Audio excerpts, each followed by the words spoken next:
Comme l'a présenté Marc tout à l'heure, je suis le président directeur général de PSO, Palmarès Sport Organization, qui est une agence de marketing sportif qui existe depuis 2009.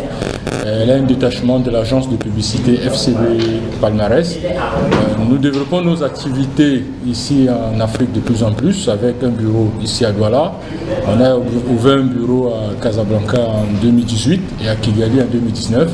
Et depuis janvier, avec un associé, on a un bureau à New York. Donc notre objectif, c'est d'apporter une certaine expertise en marketing de manière professionnelle et de façon rigoureuse. C'est pour ça que plusieurs institutions, des entreprises et des marques nous ont contactés. Donc on a lancé un produit, ou plutôt deux produits, mais qui se rejoignent. Donc, il y a un premier qui est le Home Hospitality Premium. On travaille avec Quarterback. Quarterback est l'un des leaders français dans l'hospitalité.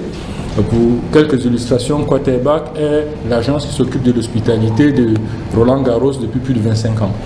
Donc PSO commercialise les offres hospitalité Roland Garros sur l'Afrique pour certains pays où on est et d'autres pays où on n'a pas, où on a des relais. Quarterback s'occupe également de l'hospitalité du Stade de France. Par exemple, l'offre hospitalité qu'on a mis à Japoma, pour ceux qui sont venus, n'était pas différent de celui du Stade de France. On avait même ajouté un ou deux éléments qui n'y sont pas, notamment le fait d'avoir un ancien footballeur international dans la loge avec l'entreprise qui permet d'analyser et de disséquer les matchs. Le Stade de France n'a pas cette offre. Quarterback s'occupe aussi de l'hospitalité du golf national de France où se joue souvent l'Open de France de golf.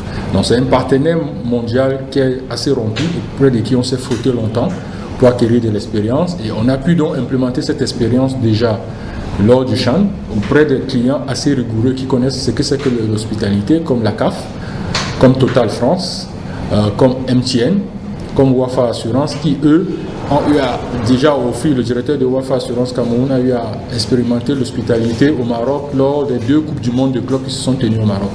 Donc en travaillant avec eux, on a aussi goûté un peu leurs exigences pour pouvoir mieux nous améliorer.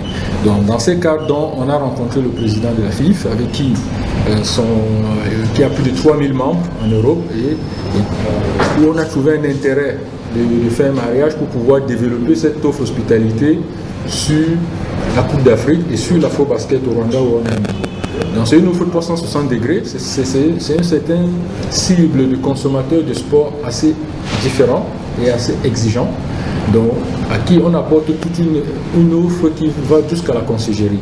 Donc eux veulent venir assister à la Coupe d'Afrique, ils ont vu des magnifiques stades, ils ont vu des belles ambiances, ils ont vu de très bons retours, que ce soit des médias, que ce soit de leurs présidents.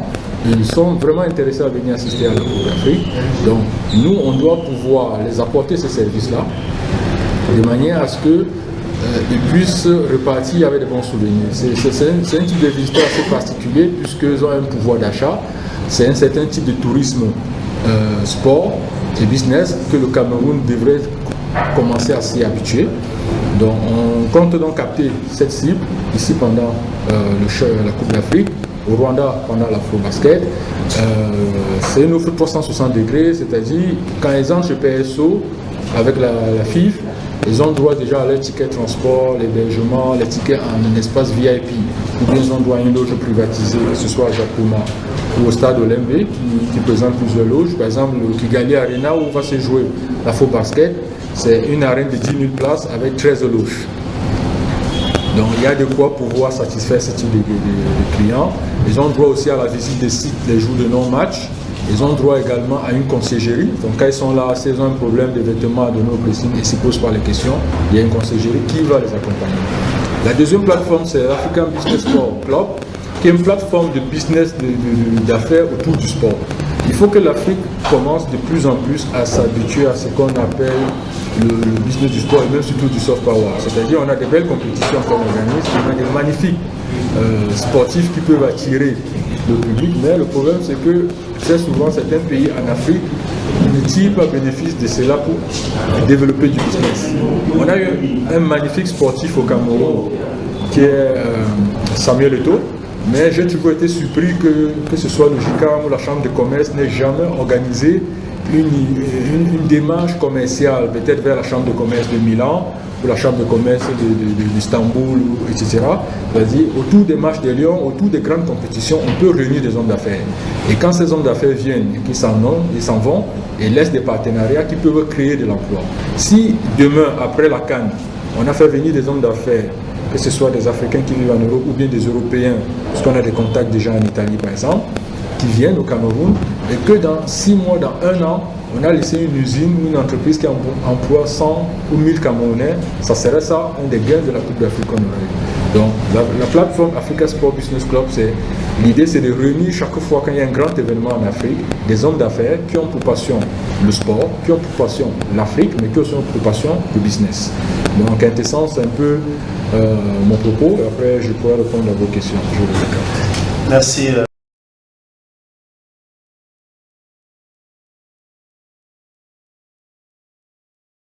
Je crois que Nasser a développé fond en comble le contenu du partenariat que nous avons signé hier. Comme vous le savez si bien, la Fédération internationale de football vétéran en Europe, que je préside, c'est une association qui est faite de passionnés de football. Et les passionnés de football qu'on retrouve à la FIF aujourd'hui, vous avez des professeurs d'université, des hommes d'affaires, des opérateurs économiques, des anciens footballeurs, des personnes qui ont aimé et servi le football camerounais et africain. Donc nous avons développé en fait cette plateforme pour apporter des solutions au football africain. Le rêve à la FIF, beaucoup de gens souvent m'ont posé la question, qu'est-ce que la FIF recherche dans le football? C'est quoi le but, le challenge derrière? Le challenge c'est que, ayant côtoyé le milieu du football africain et camerounais en particulier, pendant de longues années, on s'est rendu compte que les Africains et les Camerounais aiment ce sport au point où on devrait réfléchir comment en faire de la plus-value pour nos économies. Puisque aujourd'hui, vous savez, au travers du football, vous avez 26 métiers qui ont été développés. En Europe, aujourd'hui, le football, c'est devenu du business. Vous voyez toutes ces batailles qui se délivrent, malheureusement, c'est que chez nous, on a des batailles encore de personnes, alors qu'il y a beaucoup d'argent à faire pour le football, pour tout le monde. Aujourd'hui, les médecins, les informaticiens, les chauffeurs, les mécaniques, tout le monde a sa place dans le football. Et tout le monde peut y apporter quelque chose. Et nous, à la FIF, c'est notre challenge. Notre challenge, c'est de montrer que, et de travailler pour que le football serve nos économies et qu'on en fasse une force de développement. Parce que moi, j'ai vécu pendant 1 mois au Cameroun, le dernier CHAN, agréablement surpris de vivre que pendant les matchs, malgré les 25%, tout autour, à l'extérieur des stades, il y avait un monde fou. Des gens qui ne rentraient pas dans les stades, mais au Cameroun, on a pu vivre des moments intenses, des moments de joie. Alors, tous ces mondes-là, comment faire pour pouvoir faire que ceux-ci vivent de ce sport? Ça, c'est à la FIF notre challenge. C'est pour ça que, ayant rencontré M. Nasser, on a échangé longtemps pendant le CHAN, on a vu ce qu'il faisait déjà, qui allait dans le sens de ce que nous développons, ce que nous sommes en train de faire à la FIF, travailler pour la reconversion, pour l'accompagnement des reconversions dans toutes les couches de la société qui font dans le sport et le football en particulier. Ça veut dire, vous les journalistes, les communicateurs, comment est-ce qu'un ancien footballeur, de par son niveau intellectuel, peut trouver une faille pour pouvoir servir? Parce que lorsque vous avez joué au football, il n'y a pas mieux que de travailler dans le football après votre carrière. C'est ce que chacun de souhaite. Maintenant, tout le monde ne peut pas être président d'une fédération ou bien entraîneur de l'équipe nationale. Il y a beaucoup de choses à faire. Il faudrait que les gens le comprennent. Et il faudrait que nous apportons donc les solutions à ces différentes formations. Donc nous, à la FIF, on a travaillé pendant de plusieurs années déjà sur ces problématiques de formation. Et avec PSO, nous sommes tombés sur un partenaire pour nous. Parce que l'autre côté aussi, c'est que les Africains, vous savez, on a la chance d'être allé en Occident, d'avoir étudié là-bas pendant de longues années, d'avoir vu comment eux, ils travaillent, comment ils se sont développés. Il n'y a pas, c'est pas les Blancs qui vont venir nous aider. C'est nous-mêmes qui allons nous aider. Et c'est pour ça que pour nous, et à la FIF, c'est le devoir aujourd'hui de ramener dans nos pays ce que nous avons appris, comment les autres ont fait pour arriver à se développer.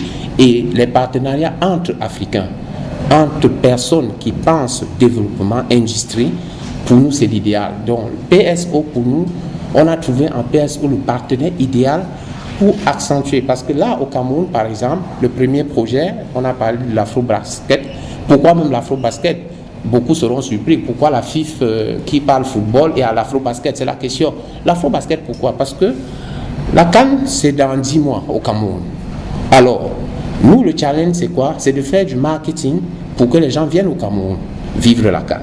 Que tous les passionnés de sport, de football en particulier, de par le monde, viennent au Cameroun, que les opérateurs économiques viennent au Cameroun, parce que quand nous voyons nos clubs qui ne font pas de partenariat solide, les entreprises ne soutiennent pas.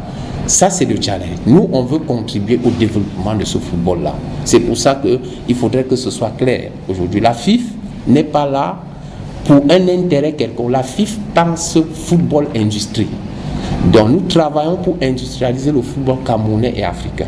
Et les partenaires comme PSO, pour nous, c'est les partenaires dont on recherche, avec lesquels nous pouvons y arriver. Donc, l'afro-basket, nous allons le faire parce que là-bas, il y a déjà une communication marketing à faire pour préparer le mois de janvier, pour préparer la CAN qui aura au Cameroun. Il y aura des hommes d'affaires.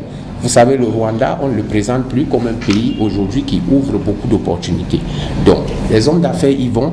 Nous, en tant que, déjà, on a la chance, on est originaire tous du Cameroun, on va y aller pour permettre à ces gens-là de présenter l'intérêt du Cameroun sur le plan touristique, sur le plan économique, parce que c'est un pays qui a beaucoup d'opportunités. Il faut venir investir. C'est pour ça que nous allons faire l'afro-basket, parce que c'est l'un des événements que nous aurons avant la CAN. Donc, il faut faire des événements, être présent sur des plateformes africaines. Nous allons faire le tour du monde pour amener les gens à venir au Cameroun. Parce que c'est une CAN à 24 équipes. C'est un pays qui a 34 stades, dont 6 aux normes internationales. Il faut le vendre. Il faut le vendre pour amener des investisseurs. Notre challenge, c'est qu'après la CAN, qu'on joue un match Bayern de Munich-Dortmund à Japoma. Pour y arriver, il faut déjà réussir la CAN. Il faut travailler sur le contenu que nous allons vendre à l'étranger. C'est vrai, nous n'avons plus beaucoup de temps, mais là maintenant, nous devons rentrer. Nous, on a lancé la CAN. Nous, on l'a lancé. Nous n'attendons pas que quelqu'un d'autre le fasse. Nous sommes tous, comme je l'ai dit tantôt, je me répète, nous avons cette chance d'être Camerounais. Nous devons rentrer. On doit, la vitrine du Cameroun, nous devons la vendre.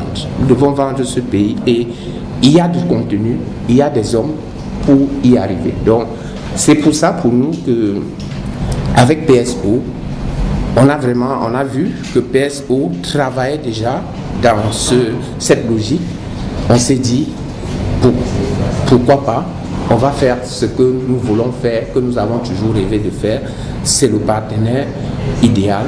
Ce sont des Africains, des jeunes Africains comme nous, qui pensons différemment et qui pensons que nous pouvons apporter aujourd'hui notre pierre à l'édifice de construction, de développement du sport et du football en particulier au Cameroun d'abord. Merci.